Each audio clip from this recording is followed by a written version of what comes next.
খুশি হয়ে যাও, জান্নাতে যখন যাইবা তুমি খুশি থাকবা না। জান্নাতে যখন যাইবা তুমি 33 বছরের যুবতী হইয়া যাইবা। সুবহানাল্লাহ। আল্লাহ পাক বলেন ইন্না আনশানাকুন্না ইনশা। সুবহানাল্লাহ। আল্লাহ পাক বলেন আমি তাদেরকে যুবতী বানায় দেব। জান্নাতে যারা যাবে কোন পুরুষ বৃদ্ধ পুরুষ জান্নাতে যাবে না, কোন বৃদ্ধা মহিলা জান্নাতে যাবে না।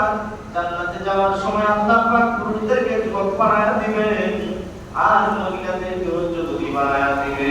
সুবহানাল্লাহ বলেন। পুরী সাথে সাথে খুশি হয়। আল্লাহ সুবহান। আল্লাহ রাসূল মজাক করেছেন, মাঝে মধ্যে হাসি করতেন। আবার আল্লাহ নবী বিশ্বনবী মুহাম্মদুর রাসূলুল্লাহ কান্না করতেন। বেশিরভাগ আল্লাহ রাসূল নামাজে কান্না করতেন। হযরত আউফ ইবনে মালিক রাদিয়াল্লাহু তাআলা তিনি বলেন একবার তাহাজ্জুদের নামাজে আমি আল্লাহ রাসূলের সাথে ছিলাম।